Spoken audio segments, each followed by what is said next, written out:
मला आपल्या सर्वांच्या माध्यमातून लाडक्या बहिणींना सांगायचंय की ही जी शासन निर्णय जो आम्ही लाडक्या बहिणीचा निर्गमित केला याच्यामध्ये आम्ही कुठलाही बदल केलेला नाहीये। ही मला सर्व आपल्या माध्यमातून लाडक्या बहिणींना सांगायचंय की कुठलेही निकष आम्ही बदल केलेले नाहीयेत। 2.5 लाखाचं उत्पन्न त्याच्यापेक्षा कमी असणं लाभार्थी असण्यासाठी हे आम्ही त्या ठिकाणी निश्चित आधीच केलेलं होतं। दुचाकी वाहन असावं, 4 चाकी वाहन नसावं हे आम्ही त्या ठिकाणी निश्चित हे केलेलं होतं। ते राज्यातल्या रहिवासी असाव्या, सरकारी नोकरदार नसाव्या, हे जे सगळे निकष आहेत हे पहिल्या शासन निर्णयामध्ये निर्गमित केलेले आहेत। त्याच्यामध्ये कुठलाही बदल आम्ही केलेला नाहीये।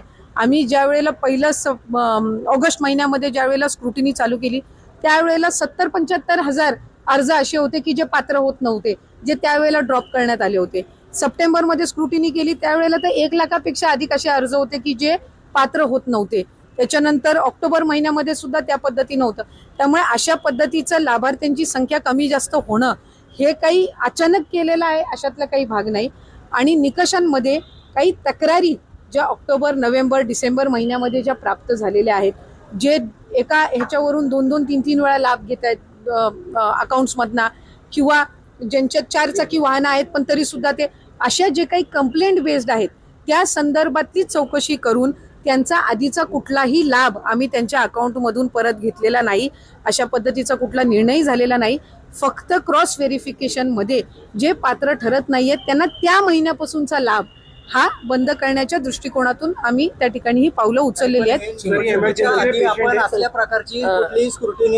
आम्ही असल्या प्रकारची मी आपल्याला त्या संदर्भातली माहिती ही मगाशी सुद्धा दिली की आम्ही ऑगस्ट महिन्यामध्ये ज्या वेळेला आम्ही स्क्रुटिनी करायला सुरुवात केली त्याही वेळेला 77,000 पेक्षा अधिक महिला या अपात्र झालेल्या होत्या।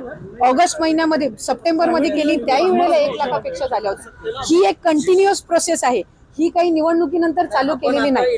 आता आरटीओच्या माध्यमातून जशी स्क्रुटिनी करतायत कडक, अशी त्या काळात न करता सरसकट लाभ दिले। त्या काळामध्ये दादा असतील, देवेंद्र फडणवीस असतील, एकनाथ शिंदे साहेब असतील, हे सांगत होते की कुठलीही महिला त्यापासून वंचित राहणार नाही।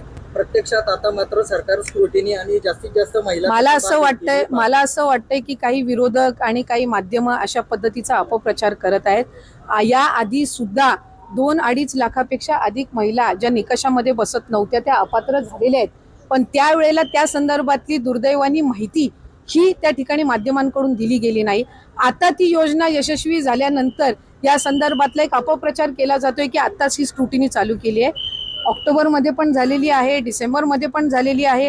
आणि मी आपल्याला वारंवार सांगत आहे की कंप्लेंट बेस्ड स्थानिक जिल्हा प्रशासनाकडून ज्या वेळेला कंप्लेंट्स प्राप्त होतात त्यावेळेला काही माध्यमच आम्हाला सांगत होती की अशा पद्धतीच्या काही चुकीचे काही हे मिळते तर आपण त्याच्यावर काही ना काही जे गरजू आहेत त्यांच्यापर्यंत हा लाभ पोहोचला पाहिजे। त्यामुळे सप्टेंबर, ऑक्टोबर महिन्यामध्ये पण ही अशा पद्धतीची व्हेरिफिकेशन झालेली होती। आता आणखीन ऑक्टोबर, नोव्हेंबर मध्ये काही कंप्लेंट प्राप्त झालेल्या आहेत तर त्या संदर्भातली सुद्धा सुरू आहे। आणि ही एक कंटिन्युअस प्रोसेस आहे। ही जानेवारी महिन्यामध्ये, फेब्रुवारी महिन्यामध्ये जसे जसे रजिस्ट्रेशनच्या चौकशा होत जातील त्या पद्धतीने ही होणार आहे।